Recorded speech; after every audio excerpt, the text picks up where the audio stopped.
السلام علیکم ورحمۃ اللہ وبرکاتہ۔ الحمدللہ وکفى والسلام علی عباده الذین اصطفى، ما بعد فاعوذ باللہ من الشیطان الرجیم، بسم اللہ الرحمن الرحیم۔ ما آتاکم الرسول فخذوه وما نهاکم عنه فانتهوا، صدق اللہ العلی العظیم وبلغنا رسول النبی الامین الکریم ونحن على ذلك لمن الشاہدین والشاکرین والحمد للہ رب العالمین۔ ہم نے گزشتہ اتوار جو درس بخاری ہمارا جاری تھا 35واں باب چیپٹر نمبر 35، اس کی کچھ تعلیقات ہم نے بیان کی تھی۔ حضرت ابراہیم تیمی کا قول، حضرت عبداللہ ابن عبیداللہ ابن ابی ملیکہ کا قول، یہ ہم نے ذکر کیا، اس پر میں نے کچھ باتیں بھی بیان کی تھی۔ ابن ابی ملیکہ نے جو بیان کیا کہ میں نے 30 صحابہ اکرام سے ملاقات کی، ادرکت 30 من اصحاب النبی صلی اللہ علیہ وسلم، میں نے 30 صحابہ اکرام سے ملاقات کی، اور ان میں سے کوئی بھی ایسا نہ تھا کلہم یخاف النفاق علی نفسی، ان میں سے ہر کوئی اپنے آپ پر نفاق سے ڈرتا تھا۔ یہاں تک میں نے وضاحت کر دی تھی کہ ہمیں بھی اپنے ایمان کے تعلق سے ڈرتے رہنا چاہیے، سلب ایمان سے ڈرنا چاہیے کہ پتہ نہیں ہمارا خاتمہ ایمان پر ہو نہ ہو۔ یہ جو ہم اکڑ کر رہتے ہیں، ہم تو سنی، ہم تو مسلمان، ہم تو مومن، ہم تو جنتی، خطرہ ہے، شیطان ہمیشہ پیچھے لگا ہوا ہے اور کبھی بھی سلب ایمان کا خطرہ موجود۔ یہ گزشتہ اتوار میں نے یہاں تک بیان کیا تھا۔ آگے ابن ابی ملیکہ فرماتے ہیں کہ ما منہم احد یقول انہو علی ایمان جبریل و میکائیل، ان صحابہ میں سے کوئی بھی یہ نہیں کہتا تھا کہ وہ جبریل و میکائیل کے ایمان پر ہے، یعنی ان کا ایمان جبریل و میکائیل کی طرح۔ تو یہ صحابہ نہیں کہتے تھے، ظاہر سی باتیں نہیں کہنا چاہیے اور کہنا بھی مناسب نہیں ہے، اس اعتبار سے کہ فرشتے تو معصوم ہیں، حضرت جبرائیل ہوں، میکائیل ہوں یا دیگر فرشتے، وہ سارے معصومین ہیں، تو ان کے یہاں تو نفاق کا خطرہ نہیں، ان کو تو سلب ایمان کا خطرہ نہیں، لیکن ہم معصوم نہیں ہیں، ہمیں خطرہ ہے۔ اس وجہ سے کوئی بھی یہ نہیں کہتا تھا کہ میں جبرائیل و میکائیل کے ایمان پر۔ اچھا، یہ سوچ بھی نہیں تھی کہ ہم جبرائیل و میکائیل کے ایمان کے بارے میں کچھ کلام کریں۔ لیکن اچھا، اس کی ایک وضاحت انس بن مالک رضی اللہ تعالیٰ عنہ کی اس حدیث سے بھی ہوتی ہے۔ حضرت انس بن مالک رضی اللہ تعالیٰ عنہ فرماتے ہیں کہ اللہ کے رسول صلی اللہ علیہ وسلم جس دن مدینے میں داخل ہوئے، سارا مدینہ روشن ہو گیا، لیکن جس دن سرکار کی وفات ہوئی، تاریکی اندھیرا چھا گیا۔ سرکار کی وفات ہوئی، اندھیرا چھا گیا۔ کہتے ہیں ابھی تو ہم نے سرکار کو دفن کیا قبر میں، اور ابھی ہم نے اپنے ہاتھوں سے مٹی جھاڑی بھی نہیں تھی کہ ہمارے دلوں کی حالت کچھ الگ تھی، ہمارے دلوں کی حالت کچھ اور ہو گئی تھی۔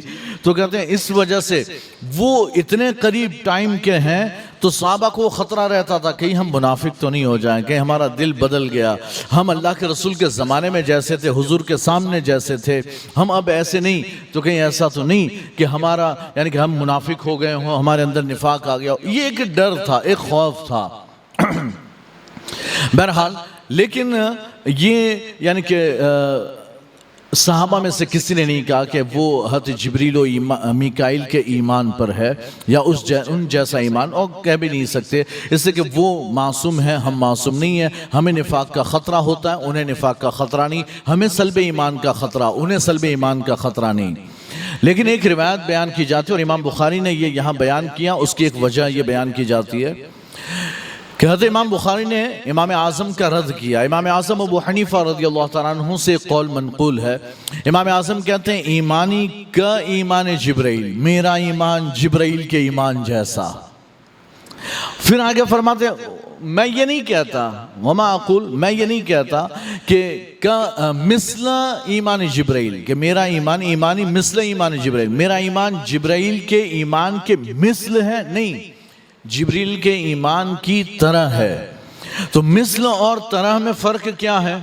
مثل کا مطلب جیسا ایمان جبریل کا ویسا ایمان ہمارا، کہتے وہ تو نہیں ہو سکتا کہ جبریل امین نے تو کتنی چیزیں دیکھی ہے، ہم نے تو دیکھی نہیں. انہوں نے جنت جہنم دیکھی ہے, انہوں نے سدرہ دیکھا ہے, انہوں نے ساتوں آسمان دیکھے ہیں, انہوں نے اللہ کا عرش دیکھا, لوح محفوظ دیکھا, وہ سب ہم نے نہیں دیکھا.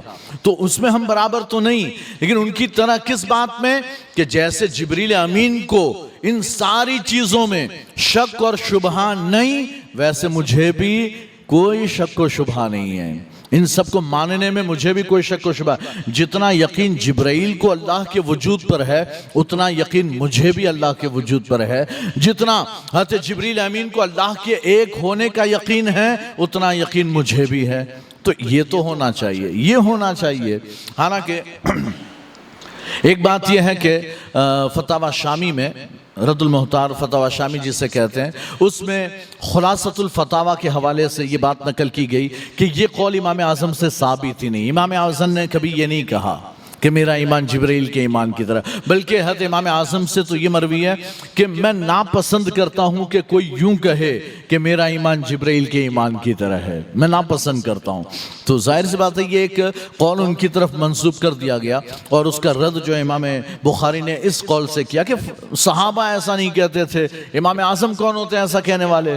امام اعظم کہتے ہیں میں نے کبھی کہا نہیں, ایسا میں نے کہا نہیں, لیکن اگر کہیں بھی تو اس کا ایک مطلب یہ ہوتا ہے کہ جبریل و میکائیل کے ایمان کی طرح, مطلب مجھے بھی جیسے ان کو کوئی شک نہیں, مجھے بھی اپنے ایمان میں کوئی شک نہیں ہے. امام بخاری اس کے بعد جو ہے کہتے ہیں وَيُذْكَرُ, ایک اور تعلیق بیان کرتے ہیں. 2 تعلیقات ہوئی, اور تعلیق میں نے پہلے بھی بتایا تھا, تعلیق اسے کہتے ہیں جو امام بخاری بغیر سند کے بیان کریں, بغیر سند کے بیان کرے وہ تعلیق ہوتی ہے. تو ایک اور تعلیق بیان کرتے ہیں, کہتے ہیں وَيُذْكَرُ عَنِ الْحَسَنِ مَا خَافَهُ إِلَّا مُؤْمِنٌ وَلَا أَمِنَهُ إِلَّا مُنَافِقٌ. امام حسن بصری رضی اللہ تعالیٰ عنہ فرماتے ہیں کہ نفاق سے نہیں ڈرتا مگر مومن, یعنی کہ نفاق سے صرف مومن ڈرتا ہے, اور نفاق سے اپنے آپ کو امن و امان میں نہیں سمجھتا مگر منافق. یعنی کہ جسے بے خوف, نفاق سے بے خوف منافق ہوگا, اور نفاق سے ڈرے گا مومن. جو مومن ہوگا اسے ہمیشہ ڈر رہے گا کہ کہیں ایمان سلب نہ ہو جائے, کہیں شیطان چھین نہ لیں, کہیں ہمارے اعمال, یعنی ہم نمازیں پڑھیں, روزے رکھیں, زکوٰۃ دیں, صدقہ کریں, اور قیامت میں پہنچیں تو پتہ چلے کہ بھئی ہے ہی نہیں, کوئی عمل ہی نہیں ہے. کیوں نہیں ہے؟ ریاکاری تھی, خلوص نہیں تھا, تیرے اعمال برباد ہو گئے. تو نے یہ کام کیا تو برباد ہو گئے, تو نے یہ قول کہا تو تیرے اعمال برباد ہو گئے. ایسے بہت سی چیزیں. تو مومن کو ڈرتے رہنا چاہیے کہ کہیں میرے عمل برباد نہ ہو جائیں, کہیں میرا ایمان ختم نہ ہو جائے. یہ خوف اور یہ ڈر لگا رہنا چاہیے. آج کل دیکھیں نا, ذرا سی بات میں نے گزشتہ بھی بتایا تھا, گانے گا کر لوگوں کے ایمان برباد ہو جاتے ہیں ذرا سی بات میں. اچھا, اسی طرح بہت سے لوگ ہیں جوتشی کے پاس چلے جاتے ہیں, جادوگروں کے پاس چلے جاتے ہیں, سفلی علم والوں کے پاس چلے جاتے ہیں. اب یہ جوتش والوں کے پاس گئے, بھئی ذرا میرا حال دیکھنا تو ہوتا ہے, تھوڑے بعد حالات پتہ چل جاتے ہیں, لیکن یہ دکھانا اور مستقبل کی بات جوتش سے سننا یہی کفر ہے. جانا ہی نہیں, یہ حرام ہے. کفر یعنی یہ کہ اللہ کے رسول نے حدیث مبارکہ میں فرمایا کہ جو نجومی جوتشی کے پاس گیا اپنا مستقبل یعنی غیب کا حال جاننے کے لیے, فیوچر جاننے کے لیے, اس نے دین محمد کا انکار کیا. اس نے دین محمدی کا انکار کیا. جو کچھ میں لے کر آیا اس کا اس نے انکار کیا. کیوں؟ ارے تجھے ایمان بالغیب رکھنا تھا, تجھے ایمان بالغیب, جو بھی ہونا ہے تقدیر میں اللہ نے لکھا ہے ہوگا, لیکن وہ اللہ جانتا ہے, ہمیں اس کو جاننے کی ضرورت نہیں ہے.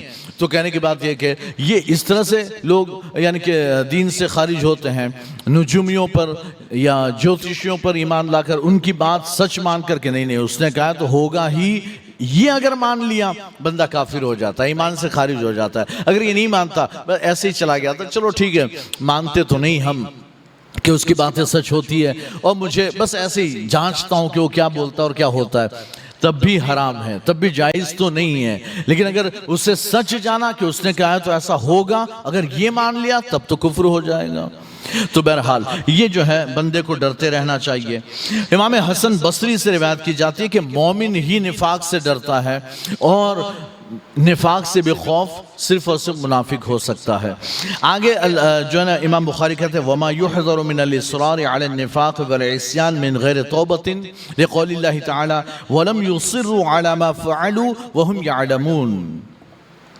امام بخاری کہتے ہیں وَمَا يُحْذَرُ مِنَ الْإِصْرَارِ عَلَى النِّفَاقِ وَالْعِصْيَانِ، اور ڈرنا چاہیے کس پر؟ نفاق اور اللہ کی نافرمانیوں پر اصرار کرنے سے، نفاق پر اور اللہ کی نافرمانی پر اصرار کرنے سے۔ اصرار کسے کہتے ہیں؟ کہ بندہ کوئی کام کرے، گناہ کا کام کرے اور ریگولر کرتا رہے، کنٹینیو کرتا رہے، یہ ہے اصرار، یہ ہے اصرار۔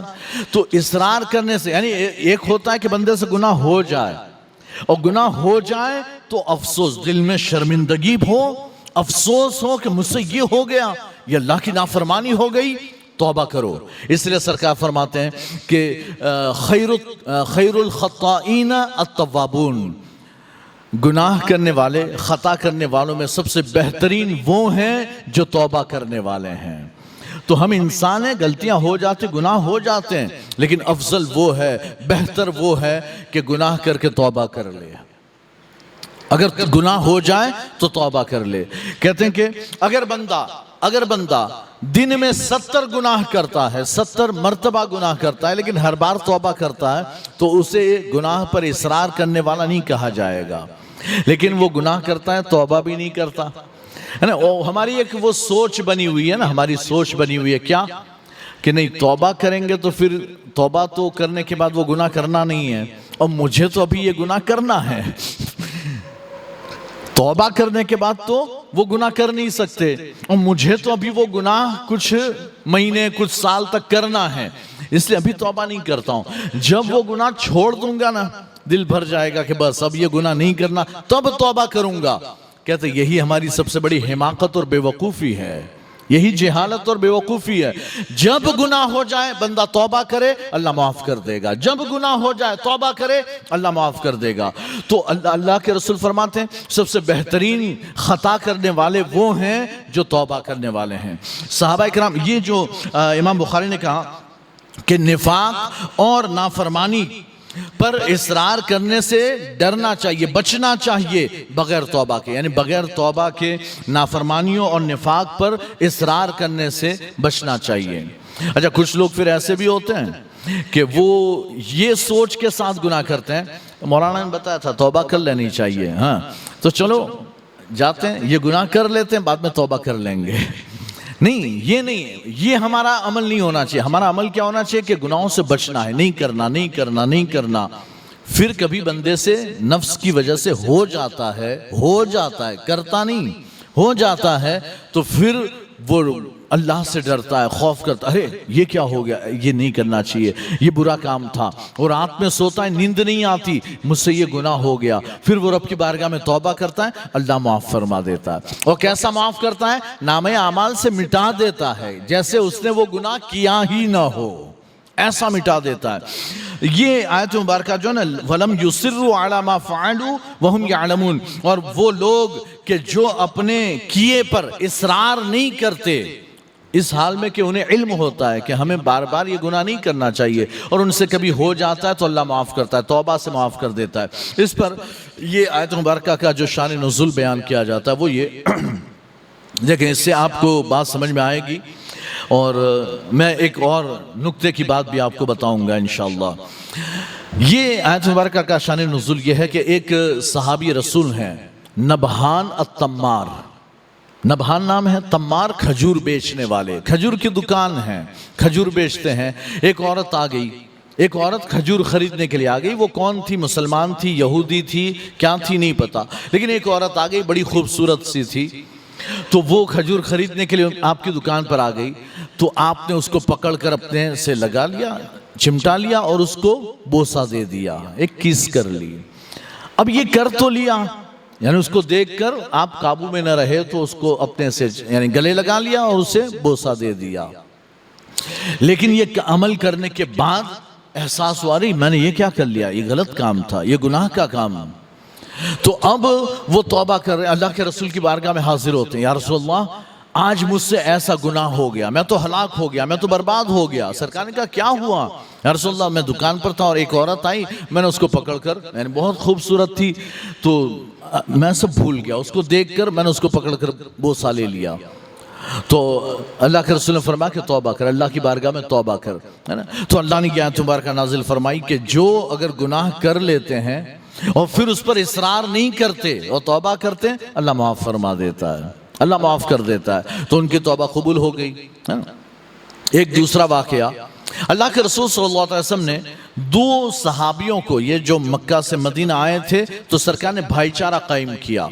تو سرکار نے دو لوگوں کے درمیان بھائی چارہ، دونوں کو بھائی بنایا، ایک انصاری، مدینے کے انصاری صحابی، ایک ثقفی صحابی جو ہجرت کر کے آئے تھے۔ تو انصاری اور ثقفی دونوں کے درمیان بھائی چارہ کر دیا۔ اب جب بھائی چارہ کیا، اس کے بعد یہ دونوں ہمیشہ ساتھ رہتے تھے، ہمیشہ ساتھ رہتے تھے۔ یہ انصاری صحابی اللہ کے رسول کے ساتھ کسی غزوے میں گئے اور یہ ثقفی پیچھے رہ گئے، اور جب یہ پیچھے رہ گئے تو حال یہ تھا کہ بھئی ان کو، یعنی کہ گھر تو وہی تھا، یعنی کہ سارا کھانا پینا سارا اسی گھر میں ہوتا تھا۔ تو ایک دن ان کی بیوی، جو انصاری صحابی تھے، ان کی بیوی نہا رہی تھی، ان کے بال کھلے ہوئے تھے اور ان کی نظر پڑ گئی، یہ اچانک، یعنی کہ باہر تھے اور باہر سے ان کی نظر پڑی کہ وہ نہا رہی ہیں اور اس کے بال کھلے ہوئے ہیں۔ تھا تو کپڑا، انہوں نے اپنے اوپر بھی کپڑا لپیٹا ہوا تھا، لیکن بال کھلے ہوئے، وہ نہا رہی تھی، بڑی خوبصورت نظر آ رہی تھی۔ تو یہ گھر کے اندر بغیر اجازت کے چلے گئے اور جا کر انہیں، یعنی کہ ان سے بوسہ لینا چاہا، تو انہوں نے اپنے چہرے پر ہاتھ رکھ لیا، تو ان کے ہاتھ پر بوسہ دے دیا، ہاتھ پر بوسہ دے دیا، اور پھر وہ، یعنی کہ انہوں نے دھکا مار کر دور کر دیا۔ بہرحال وہ الگ ہو کر ہٹے اور پھر سوچ رہے ہیں کہ میں نے یہ کیا کر دیا۔ دو، ایک تو اللہ کی نافرمانی کی، دوسرا اپنے بھائی کی امانت میں خیانت کی ہے۔ ایک تو اللہ کی نافرمانی کی، گناہ کا کام، دوسرا میں نے اپنے بھائی کی امانت میں خیانت کی۔ تو وہ، یعنی کہ ہائے افسوس، اور روتے ہوئے پہاڑوں اور جنگلوں کی طرف نکل گئے، پہاڑوں کی طرف، اور وہ روئے جا رہے ہیں، روئے جا رہے ہیں۔ ان کے یہ دوست انصاری صحابی آئے، ان کی بیوی نے کہا کہ بھائی تمہارے جو بھائی بنائے گئے تھے وہ ثقفی صحابی، انہوں نے ایسا کیا میرے ساتھ، ایسا معاملہ ہوا۔ تو یہ ڈھونڈنے نکلے کہ لاؤ تلاش کروں کہاں گیا بندہ۔ تو ڈھونڈتے ڈھونڈتے پہنچے تو دیکھا وہ سجدے میں پڑے ہوئے ہیں، اور سجدے میں وہ کہتے ہیں ربی ذنبی ذنبی، اللہ مجھ سے گناہ ہو گیا، مجھ سے گناہ ہو گیا، اللہ معاف کر دے، میں نے اپنے، یعنی کہ بھائی کی امانت میں خیانت کر لی ہے۔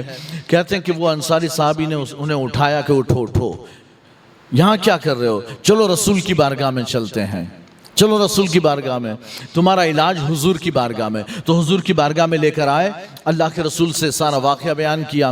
سرکار نے فرمایا، یہ آیت مبارکہ تلاوت فرمائی، اللہ فرماتا ہے کہ جو ایسا جس سے ہو جائے، کوئی گناہ ہو جائے اور پھر وہ اس پر اصرار نہ کرے اور اللہ کی بارگاہ میں توبہ کر لے، اللہ اس کا گناہ معاف فرما دیتا ہے، اس کی توبہ قبول فرماتا ہے۔ اللہ کے رسول نے، یعنی کہ یہ جب لائے ہیں تو سرکار نے واقعہ سنا اور اس کے بعد کہا کہ انتظار کرو، اور کہتے ہیں انتظار کیا یہاں تک کہ اللہ نے ان کی توبہ قبول فرمائی۔ تو پھر اللہ کے رسول نے انہیں بشارت دی کہ اللہ نے تمہاری توبہ قبول فرما لی۔ دونوں واقعوں میں صحابیوں سے خطا ہوئی ہے۔ اب یہ جو میں بتانا، ایک، یعنی اس سے کیا پتہ چلا؟ بندے سے گناہ ہو جائے، توبہ کرے، اللہ معاف کر دیتا ہے۔ جو نکتے کی بات وہ یہ کہ ہمارے یہاں ایک اصول ہے اہل سنت و جماعت کے یہاں، الصحابۃ کلہم عدول، سارے صحابہ عادل، رضی اللہ عنہم ورضوا عنہ، اللہ ان سے راضی، وہ اللہ سے راضی، ہے نا؟ کچھ لوگ اپنی جہالت اور بے وقوفی سے یہ بات کہتے ہیں کہ کیوں صحابہ میں منافق نہیں تھے؟ صحابہ میں منافق بھی تو تھے۔ نہیں، جو منافق ہو تو صحابی نہیں ہو سکتا، اور صحابی ہو وہ منافق نہیں ہو سکتا۔ آپ، یعنی کہ علماء نے جو منافق تھے نا، لوگوں نے، علماء نے، بعد والوں نے انہیں صحابہ میں ڈالا ہی نہیں، انہیں صحابہ میں شمار کیا ہی نہیں، انہیں خارج کر دیا۔ آپ کو جو صحابہ اکرام کی، ہماری یعنی جو کتابیں ہوتی ہیں نا جس میں صحابہ کے تذکرے ہیں، چاہے وہ الاصابہ ہو، چاہے وہ الاستیعاب ہو، یا دیگر کتابیں جتنی بھی صحابہ اکرام کے حالات میں ہیں، ہے نا، میزان الاعتدال ہو، یا امام ذہبی کی سیر و اعلام النبلہ ہو، یہ جتنی کتابیں صحابہ کے حالات میں، آپ کو اس میں عبداللہ ابن ابی ابن سلول کا نام نہیں ملے گا کہ وہ صحابی تھا۔ آپ کو نہیں ملے گا. کیوں؟ اس لیے کہ بھئی صحابہ تو وہ ہیں جو منافق نہ ہوں، اور منافق ہو وہ صحابی نہیں ہو سکتا. ٹھیک ہے، تو یہ الصحابہ کلہم عدول، سارے صحابہ عادل، وہ سب جنتی، سارے صحابہ جنتی. حالانکہ وہ انسان تھے، وہ بشر تھے، ان سے گناہ اور غلطی ہو سکتی تھی اور ہو جاتی تھی، لیکن بات یہ کہ اللہ ان کو ان کے ان گناہوں پر رہنے نہیں دیتا. وہ فوراً توبہ کرتے، اللہ ان کی توبہ قبول فرما لیتا تھا. توبہ قبول. تو انسان تھے نا، تھے تو انسان، گناہ ہو جاتے تھے. ہم بھی انسان ہیں، ہم سے بھی گناہ ہو جائیں، ہم توبہ کریں، جیسے اللہ نے ان کی بخشش فرمائی اللہ ہماری بھی بخشش فرما دے گا. لیکن جان بوجھ کر نہ ہو گناہ، اور دوسرا یہ کہ گناہ ہو جائے تو بندہ توبہ کرے. تو یہ آیت مبارکہ کا یہ شان نزول، اس میں یہ دو واقعات بیان کیے جاتے ہیں. بہرحال یہاں سے حدیث سے بیان کر رہے ہیں. حدثنا محمد بن عرعرة قال حدثنا شعبة عن زبید قال سألت ابا وائل شقیق بن سلمة عن المرجیة فقال حدثني عبد الله بن مسعود ان النبي صلی اللہ علیہ وسلم قال سباب المسلم فسوق وقتاله كفر. یہ حضرت ابو وائل سے کہتے ہیں کہ حضرت زبید کی روایت ہے. حضرت زبید فرماتے ہیں کہ میں نے ابو وائل شقیق ابن سلمہ سے سوال کیا، اور یہ ابو وائل حضرت عبداللہ ابن مسعود رضی اللہ تعالیٰ عنہ کے شاگردوں میں سے، خاص شاگردوں میں سے. اور یہ ابو وائل شقیق ابن سلمہ جو محفوظ قول ہے وہ یہ کہ آپ کی عمر 82 سال کی عمر ہوئی ہے. لیکن ایک قول ابو سعید ابن صالح کی ایک روایت ہے کہ آپ کی 150 سال کی عمر ہوئی ہے. یہ ایک قول ہے 150 سال. یہ ابو سعید ابن صالح کہتے ہیں کہ حضرت ابو وائل 150 سال کی آپ نے عمر پائی، اور آپ ہمارے یعنی کہ جنازوں کی نمازیں پڑھاتے تھے، نماز جنازہ آپ پڑھایا کرتے تھے اس وقت جبکہ آپ کی عمر 150 سال کی تھی، تب نماز جنازہ پڑھایا کرتے تھے. یہ ایک قول. لیکن زیادہ صحیح قول اور محفوظ قول یہ ہے کہ آپ کی عمر 82 سال کی ہوئی ہے. تو حضرت ابو وائل شقیق ابن سلمہ عبداللہ ابن مسعود کے شاگردوں میں سے ہیں. زبید کہتے ہیں میں نے ان سے مرجیہ کے بارے میں پوچھا، اور مرجیہ کے بارے میں نے پہلے بھی بتایا ہے، یہ ایک فرقہ تھا جن کا کہنا تھا کہ بندہ مومن ہو جائے تو پھر گناہ کرتا رہے، کوئی نقصان نہیں. ان کی دلیل کیا، استدلال کیا؟ وہ کہتے ہیں دیکھیں ایک کافر، ایک غیر مسلم کافر اگر وہ نماز پڑھے تو اس کو فائدہ ہوگا، نماز کا ثواب ملے گا. وہ زکوٰۃ دے، روزہ رکھے تو ثواب ملے گا؟ کہتے ہیں نہیں. تو کہتے ہیں جیسے کافر کفر کے ساتھ اسے نیکیوں کا ثواب نہیں ملتا، ویسے مومن کو ایمان کے ساتھ گناہوں کا گناہ نہیں ملتا. بندہ گناہ کرتا رہے کوئی فرق نہیں پڑتا. یہ ان کا کہنا تھا مرجیہ کا. ٹھیک ہے. اسی طرح سے ان مرجیاؤں کا یعنی یہ ماننا تھا کہ بندہ، یعنی یہ کتنی حد تک پہنچے، کہتے ہیں کہ بندے نے دل سے کلمہ پڑھ لیا تو پھر وہ بت پرستی کرے، پوجا پاٹ کرے، زبان سے کچھ بھی کہے، کوئی فرق نہیں پڑتا، بندہ مومن ہے، جنت میں جائے گا. حساب کتاب کی مومن ہو گیا، حساب کتاب کی ضرورت ہی نہیں، ڈائریکٹ جنت میں. اگر اب یہ فرقہ نہیں ہے لیکن یہ کہ لوگوں کی سوچ آج بھی ایسی ہے، فرقہ نہیں ہے لیکن لوگوں کی سوچ آج بھی ایسی ہے کہ جو سوچتے ہیں کہ ہم تو مومن ہیں، ہم تو جنتی، ہم تو جنت میں جائیں گے. یہ بھئی ایمان کے ساتھ اعمال صالحہ کی ضرورت ہے، ایمان کی حفاظت اور ساتھ میں اعمال صالحہ کی ضرورت. اعمال صالحہ ہمیں جنت میں لے جائیں گے. اعمال صالحہ کے بغیر اگر بندہ جنت میں جائے گا تو وہ اللہ کے فضل سے جائے گا. اللہ کا فضل کس پر ہوگا کسی کو پتہ نہیں، لیکن ہمیں اپنی طرف سے کوشش کرنی چاہیے کہ ہم کچھ اعمال تو رب کی بارگاہ میں ایسے لے جائیں کہ رب دیکھے اور رب فرمائے کہ ہاں چل تو نے یہ عمل کیا ہے، ان اعمال کی وجہ سے جہاں میں نے تجھے بخش دیا میں تجھے جنت عطا فرماتا ہوں. ایسا کچھ تو اعمال ہونے چاہیے. بہرحال تو یہ کہتے ہیں کہ میں نے مرجیہ کے تعلق سے پوچھا ابو وائل سے. زبید کہتے ہیں تو حضرت ابو وائل شقیق ابن سلمہ نے فرمایا حدثنی عبداللہ ابن مسعود نے مجھ سے حدیث بیان کی کہ اللہ کے رسول نے ارشاد فرمایا مسلمان کو گالی دینا فسق ہے اور مسلمان سے جنگ کرنا یہ کفر ہے. مسلمان کو گالی دینا یہ فسق اور اس سے جنگ کرنا یہ کفر ہے. حالانکہ فسق کا معنی پہلے آپ کو بتا دوں، فسق کا معنی ہوتا ہے کسی بھی چیز سے نکل جانا. کسی بھی چیز سے نکلنا یہ فسق کہلاتا ہے۔ تو اللہ کی اطاعت سے اگر بندہ نکلے، اللہ کی اطاعت سے نکلے تو فاسق۔ ہم فاسق کو فاسق اس لیے کہتے ہیں کہ وہ اللہ کی اطاعت سے نکل گیا۔ پھر فاسق کی دو قسمیں ہیں، ایک فاسق معلن اور ایک فاسق غیر معلن۔ فاسق معلن وہ جو کھلے عام سب کے سامنے اللہ کے حکم اور اللہ کی اطاعت سے نکلتا ہو، یعنی کہ وہ گناہ کھلے عام کرتا ہو۔ اللہ نے فرمایا گناہ نہیں کرنا، وہ کھلے عام لوگوں کے سامنے گناہ کرتا ہے۔ اور گالیاں دیتا ہے، اللہ نے فرمایا گالی نہ دو ایک دوسرے کو، وہ کھلے عام لوگوں کے سامنے گالیاں دیتا ہے، تو یہ فاسق ہے۔ اور فاسق معلن ہے۔ کچھ تو ایسے ہوتے ہیں پکچر چپکے سے دیکھ کر آئے، پکچر چھپکے سے دیکھ کر آئے، لیکن آ کر دوستوں میں بیان کیا تو ان کو پتا چل گیا کہ بندہ فلاں فلم دیکھ کر آیا، تو یعنی خود گناہ کیا تھا، آ کر پھر اپنے گناہ کا اعلان بھی کر رہا ہے کہ میں یہ گناہ کر کے آیا۔ یہ کوئی اچھی بات نہیں ہے نا۔ اب اگر بندہ جو ہے نا، اللہ کے رسول کی حدیث مبارکہ ہے، سرکار ارشاد فرماتے ہیں کہ اگر کسی بندے نے رات کی تاریکی میں رات میں گناہ کیا، حالانکہ دن میں بھی کیا ہو چاہے رات میں کیا ہو، لیکن کہنے کی بات سرکار جو بتانا چاہتے وہ یہ کہ کسی بندے نے رات میں گناہ کیا، یعنی چپکے سے گناہ کیا تھا، اور اس نے صبح اس حال میں کی کہ کسی کو اس کے گناہ کا پتہ نہیں، اللہ نے اس کا گناہ چھپا لیا دنیا میں، تو اللہ قیامت میں بھی اس کا وہ گناہ چھپا لے گا، قیامت میں بھی چھپا لے گا۔